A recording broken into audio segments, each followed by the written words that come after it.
Welcome back to another episode of Harmonious at Lunch, the show that fuels your business success. I'm Brandon Gano, your host and guide through the world of harmonious business growth. Today, we're unlocking powerful strategies with industry experts to help your business thrive. If you're a business owner, entrepreneur, or executive, you are in the right place. Join me and our incredible guest today on the journey to clarity, growth, and success. It is time to revolutionize your approach to business. Let's dive in with another episode of Harmonious at Lunch. Welcome back into some more bite-sized business advice. And we have an episode today where maybe we're going to talk about something not so harmonious. I don't know, resilience. Does resilience and harmonious go hand in hand? We're going to find out, but we're going to dive into an incredible story and what it means to be resilient or build resilience as a small business owner, which we all we need that, especially in today's marketplace. I have an incredible guest with me, Chrissy Myers, and she's going to unpack this for me. So before we go any further, Chrissy, welcome to the show. Thank you for being here. Oh, thank you, Brandon. I'm excited to share whatever you have in store. Well, I was hoping to share whatever you have in store. So this is a little bit awkward, but no. Okay. So I want to lay the foundation here because, we've had so many amazing guests on this show. And every now and then a guest will come on and they use a big word in their topic like resilience. And for people like me, I just want to make sure we're speaking the same language. So let me hear from your mouth. How do you define what it is to be resilient or build resilience as a small business owner? Yeah. So to be resilient is to be flexible. So resilience is the ability, it's elasticity. It's the ability to bounce back after something happens, whether it's a positive or a negative. And oftentimes I talk about being reluctantly resilient. So as business owners, sometimes we don't take the next step forward because we want to. Sometimes we do that because we have to. So having a growth mindset, not being stuck in that fixed mindset, being able to continue to grow and be elastic, change as the economy and different things in our lives and circumstances dictate us to change. So that's really what being resilient is. It's not about being bulletproof. It's not about being perfect. It's about being able to keep moving forward even when things are difficult. Yeah. And to me, I don't know if you agree with this, but kind of what I hear when people say resilience is you're lowering the bar of expectations, but in a good way, because you're not striving for perfection or being right all of the time or always doing the right things. It's just saying like, no, whatever comes my way, I can adapt to it and change to it. Does that resonate with how you describe resilience?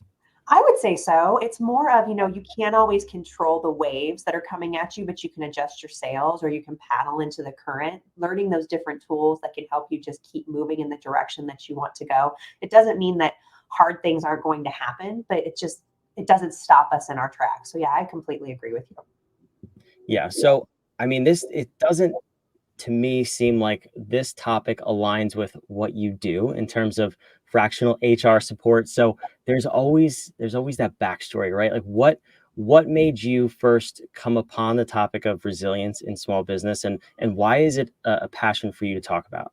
Yeah. So I think that like several business owners that I've talked to, in fact, most of them, we go into resilience kicking and screaming, not because I necessarily want to, but because I have to. So grew up in a third generation family business in the insurance industry, launched Clarity, the fractional HR business about 5 years ago, but really walked into the resilience journey when we had a major disruption in our insurance business with some major legislation that took place that really took our industry and flipped it upside down. At the same time, while we're stepping through how do we navigate all of those changes, I lost my husband to suicide. So dealing with a professional hurricane and a personal hurricane at the same time really kind of threw me into the ring of resilience and understanding, what does growth look like? How do you take care of yourself as a person while you're leading a team of individuals? How do you make sure that everything still continues to happen as a business leader, maintaining your business while your family is trying to rebuild and while you're trying to heal from grief? So I would say that I came kicking and screaming into a resilience journey. It wasn't something that I wanted to do, but it was something that I had to do. And now as I look back, I have all of these lessons and things that I can share with people, not because I did things perfectly at all. At one point in time, I wasn't paying attention and wasn't being mentally present, trying to be superwoman after my husband had died. And I almost burnt my house down. So literally almost burnt my house down. So trying to make sure that some of the lessons that I've learned, I can share with other people. So maybe it's not a how-to, I have it all figured out, but hey, you might want to skip this step or this lesson if you can. Learn it from me. Don't have to learn it yourself.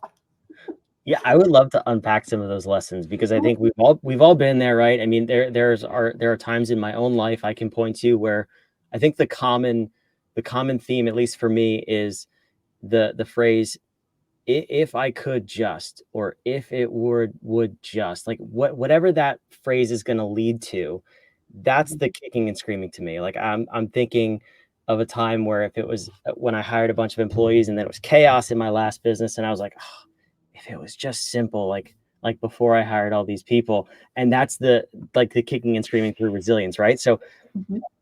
help me unpack this, because what are some of those things that you learned that other small business owners listening to the show maybe are experiencing right now, and we can help them just hit fast forward, if you will. Yeah. So a couple of things. I think there are two primary things that to be a resilient business owner you need. The first one is a what else. And that what else is that thing that drives you in your business beyond making money. Because if it was all about making money, Brandon, we just have jobs.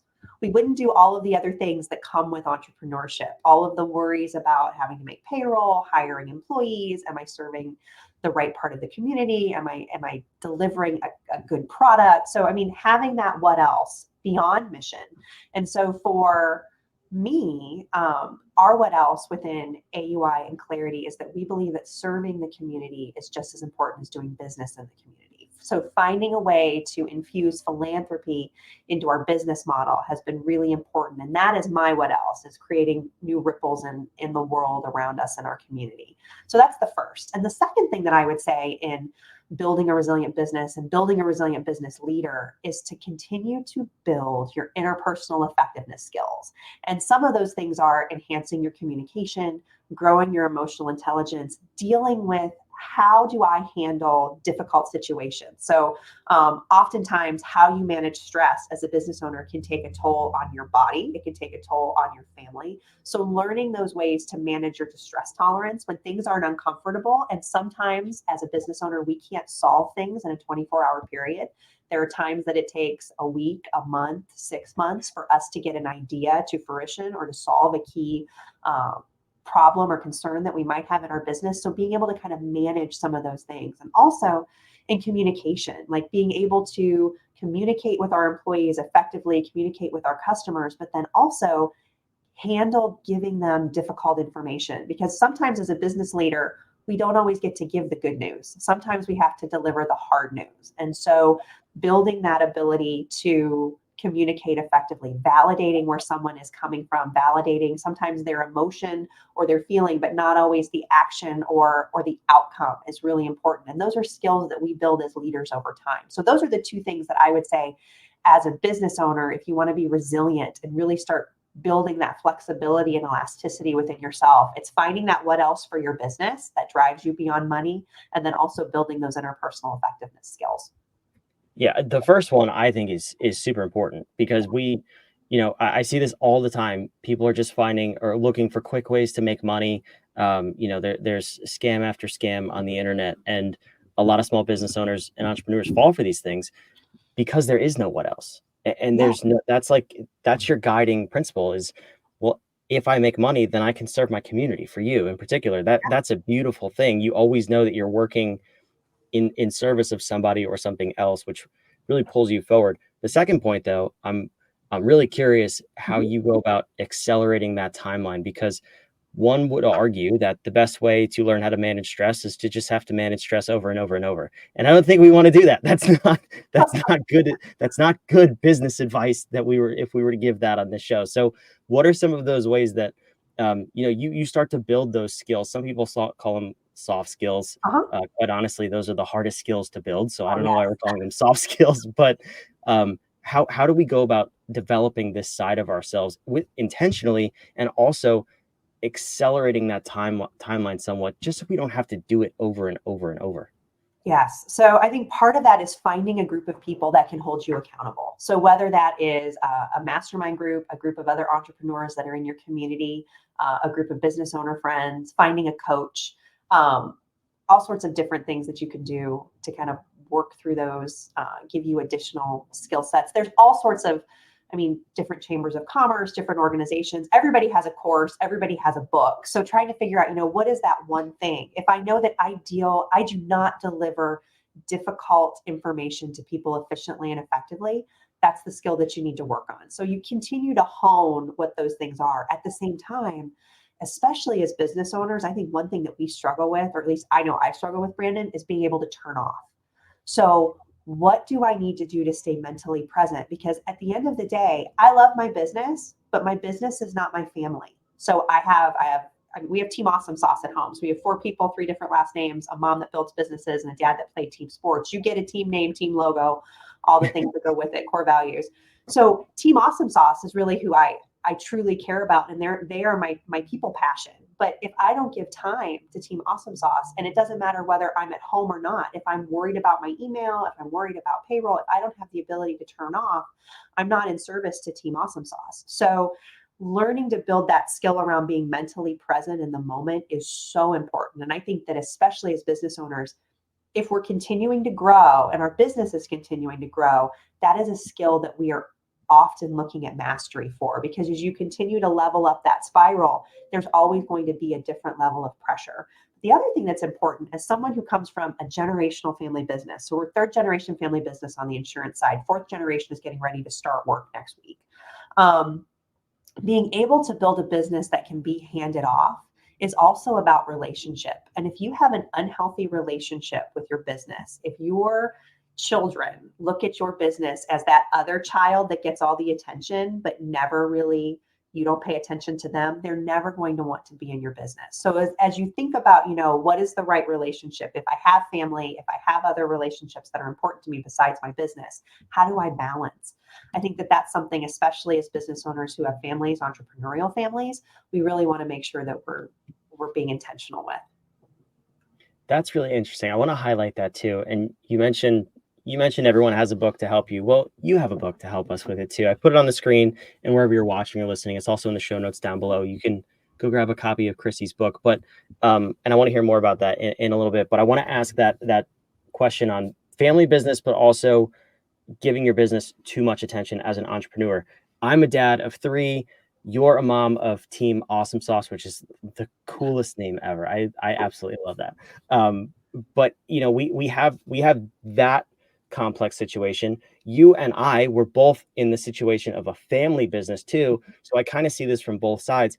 Both of those are very difficult waters to navigate, especially at the same time.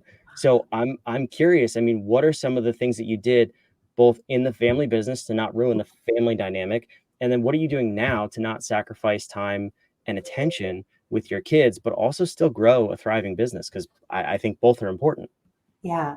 So for me, it has been figuring out what that cadence is as a family and also as a business owner. So working with Steve, my husband, and our team at AUI and Clarity to kind of figure out, what is the right mix of time. Also understanding as a family that we have weekly meetings as a family, and we also have a monthly meeting. So similar to some of the things that you do in your business, people talk about how we run our family like a business. I would disagree. I would say we run our business like family, in that, it's really important that you are intentional on the family part, even more so than the business part, because the business part you can continue to grow with a little bit of time. Your family, if you're not paying attention, can really have issues if you don't give it the attention that it deserves. So we have that meeting cadence, but we've built core values in our family around time, how we make decisions. So if we're going to make a big business decision, there are certain things that we know we have to allow for. One is that time is precious. We know that we have less than 100 weekends with our daughter before she graduates from high school. So knowing if we're going to take on a project that's going to take me away from our family for 12, 14, 16 of those weekends, that's not something that I'm willing to make as a sacrifice right now. So really, what is important to you? And then at the same time, we have the ability as a family to call those meetings in. Team Awesome Sauce can say, hey, Mom, we're not seeing you as much right now. We have guardrails around our time. So when I get home in the evening, there's no phone, there's no email. Everything, I think that as business owners, as we're growing a business, we believe everybody needs to hear from me all the time. I need to be able to respond all the time. If I don't, then I'm not meeting the needs of my clients. I'm not taking care of my employees. When really, having good boundaries around your time to take care of yourself and take care of your family is probably one of the most important things that you can do as a business owner. Newsflash. Everyone will survive if you don't return that email in 24 hours. It's okay if you respond at 8 a.m. instead of 8 p.m. because you want to tuck your kids in and read them a story. I mean, those moments you don't get back. No one, those emails you can get back. And I think that, are there moments where you can make that argument that you've missed an opportunity because you were present at home? Probably, but wasn't it worth it? Yeah, it's one of those things, I always think about it, and I have to stop myself in the moment sometimes because it's so easy to pick up your phone and look, right? Yeah. And then if you see the little notification, the little red dot, it's our drug these days where you just want to, well, what is the email? It's harmless to look at what the email is, right? But then what you said before is where you're not thinking about it. That for me was the big thing a number of years ago when I kind of started this journey, because I was addicted to my business and it was awful for my family. Yeah. And disconnecting from my business, putting the phone down is one thing, leaving the office is one thing, but disconnecting mentally is super hard. And I see that for a lot of people too. I know we're both not alone in that. Yeah. You have to pause and just say what matters. And if you are confused by that, I would ask a lot more questions because you're right. I mean, you're not going to get this time back. And as annoying as my kids are at bedtime, I love every single minute because I know in 3 to 5 years, they're not going to let me in the room. Exactly. And that's going to be a hard pill to swallow if I didn't take this time now to enjoy it. Yes. And I think that it's important, especially as business owners, when our kids and our family ask us for more time, that's an indication that we may be out of balance. And I think that we have the Team Awesome Sauce has the ability to throw a flag at any point in time with either my husband or myself, as far as like where we're spending our time. Do we need more time at home? And I think that there have been moments in the past where I've been like, wait a second, you really need me right now? And now I look back and I go, those are moments where they're willing to communicate and say, hey, I want your time. So as long as when your family's asking you for more time, give them the ability to communicate with you as to what that means, and at least be willing to listen. I'm not saying that they're right all the time. They probably are. But just allow that permission and space to listen, because if your family is telling you we want more of your time, chances are you're out of balance. Yeah, that's so beautiful. I would love to try out for Team Awesome Sauce. I don't know if you're accepting applications. You guys sound phenomenal. I love this concept though. You said you run, the only caveat I say is I've seen a lot of bad examples of family. So maybe not always run your family like a business or business like a family. Just paint the picture of what that looks like, make sure it's healthy. But I love that you do that. That's amazing. We didn't talk about your book yet. I want to hear what prompted you to write this book, and who is it for, really? Because this has been an amazing episode. Yeah. So Reluctantly Resilient is the name of the book, and it's a high five and a hug for small business owners. So I wrote the book as a small business owner to try to encourage individuals to put philanthropy in their business. And then as I continued to write the book, it became more of a cadence for talking about, a small series of conversations that maybe we would have if we went to brunch, where you asked, like, how did you transition your family business? How did you deal with a major setback in your organization and then deal with a personal tragedy at the same time? How do you build philanthropy in your business? What's the one skill that you learned in communication and transitioning your family business with your mother? And I will tell you this, anybody that thinks family business transition is easy is lying to you. It's hard. And so how did you do that and survive and still want to talk to each other? So those are some of the conversations and the lessons that are in the book. It's fairly short. I would say audiobook is coming out very soon. It'll probably be out within the next week. So look for it on Audible. If you don't like to read, it's about a 3.5 hour listen. So it's what my goal is, to be effective and efficient in any space. So it's just really understanding how to be resilient in your business and how to be a resilient business owner so you can live, what I would call an awesome sauce life. Awesome sauce life. I love it. That's so fantastic.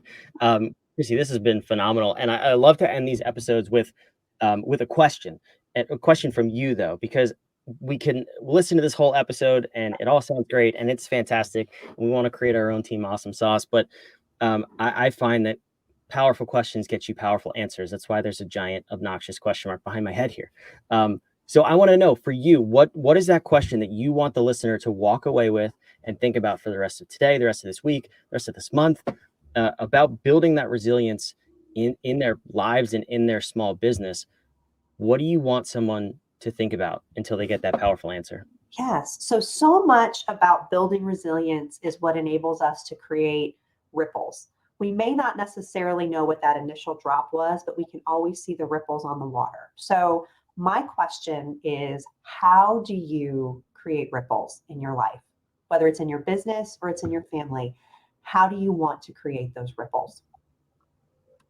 That is so cool. I love, full disclosure, I've only started asking that recently, and I have loved every single question that we've gotten at the end of these episodes. I don't know which one's my favorite. I'm going to put a book together of all of them and, Oh, I love it. and just mull over it. But Chrissy, thank you so much for being here. This was an amazing episode, and I can't thank you enough. Thank you very much. It's been exciting to be here.